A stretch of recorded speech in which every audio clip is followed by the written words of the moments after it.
दोस्तों, आज के मॉडर्न युग में हवाई यात्रा करना अपने आप में सुखद अनुभव होता है। वह हवाई यात्रा के द्वारा व्यक्ति दुनिया के एक कोने से दूसरे कोने में कुछ ही घंटों में पहुंच सकता है। पहले के प्लेन की तुलना में आज के प्लेन बिग साइज, फास्ट और सेफ होते जा रहे हैं।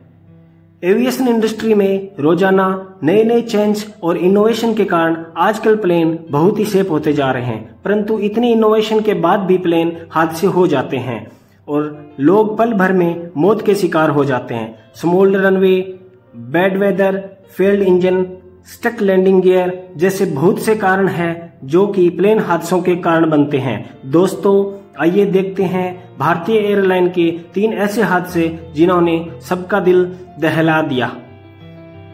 Number 3, air India express flight 812। 22 मई 2010 को एयर इंडिया का बोइंग 737 प्लेन बेंगलोर रनवे को ओवरशूट कर पहाड़ियों से जा टकराया।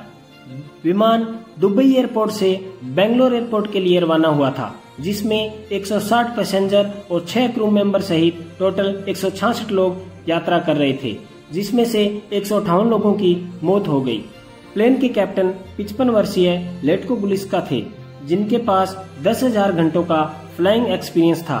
वहीं फर्स्ट ऑफिसर हरविंदर सिंह थे, जिनके पास 3600 घंटों का फ्लाइंग एक्सपीरियंस था। दोनों पायलट्स की इस दुर्घटना में मौत हो गई। पायलट रिकॉर्डिंग से पता चलता है कि उड़ान के दौरान कैप्टन गुलिस्का सो रहे थे और हरविंदर सिंह प्लेन को कंट्रोल कर रहे थे।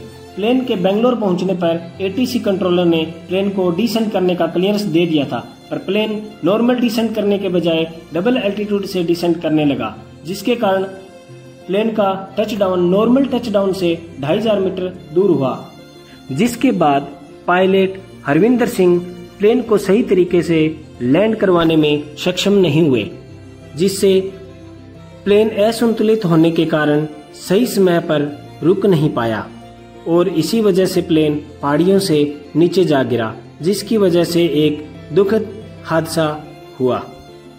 Number 2, air India flight 855। साल 1978 के पहले दिन एयर इंडिया का बोइंग 737 विमान मुंबई एयरपोर्ट से उड़ान भरते ही 2 मिनट के अंदर अंदर एरेबियन सी में क्रैश हो गया।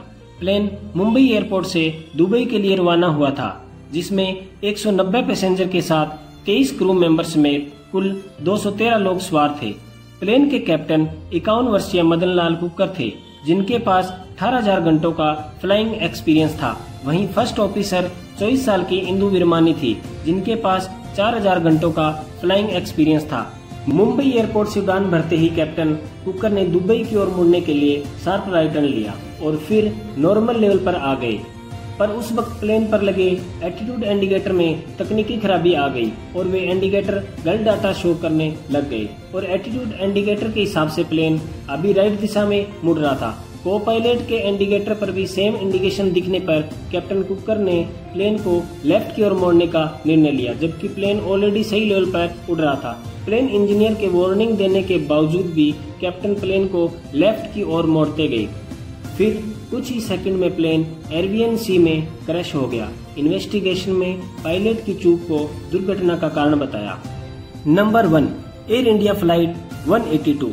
दोस्तों, बाकी प्लेन दुर्घटनाओं के विपरीत इस दुर्घटना में पायलट की कोई गलती नहीं थी, बल्कि यहाँ एक आतंकी संगठन बब्बर खालसा का हमला था। 23 जून 1985 को एयर इंडिया का विमान बोइंग 747 आयरलैंड के करीब अटलांटिक ओशन के ऊपर हवा में ही एक धमाके में क्रैश हो गया था, जिसमें प्लेन में सवार सभी 329 लोगों ने जान गंवा दी।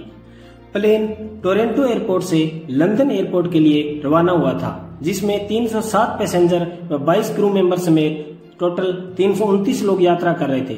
नरेंद्र हंसी सिंह प्लेन के कैप्टन थे व सतविंदर सिंह भिंडर प्लेन के को पायलट थे। इन्वेस्टिगेशन में पता चला कि इंद्रजीत सिंह रियाल, जो कि बब्बर खालसा के एक मेंबर थे, उसने प्लेन को बम से उड़ाने के लिए बम से भरे एक सूटकेस को प्लेन में चेक इन करवाया था। बब्बर खालसा का यह कदम भारतीय आर्मी द्वारा गोल्डन टेम्पल पर चलाए गए ऑपरेशन ब्लू स्टार के खिलाफ विरोध करना था। बम के फटते ही प्लेन अटलांटिक ओशन में विलीन हो गया और सभी यात्रियों की मौत हो गई। इस प्लेन में मौजूद 268 लोग कनाडा से, 27 लोग यूके से, 22 क्रू मेंबर इंडिया से थे। कनाडा के लोगों में से ज्यादातर भारतीय मूल के हिंदू थे। तो इस प्रकार यह एक बड़ा प्लेन हादसा हुआ और बड़ी संख्या में निर्दोष लोगों को अपनी जान गंवानी पड़ी। दोस्तों, ये थे 3 खतरनाक प्लेन हादसे। तो कैसी लगी आपको ये वीडियो, कमेंट करके जरूर बताएं। यदि आपको हमारी यह वीडियो पसंद आई तो इसे लाइक करना ना भूलें और ऐसी ही दिलचस्प जानकारी पाने के लिए चैनल को सब्सक्राइब जरूर करें। धन्यवाद। जय हिंद, जय श्री राम।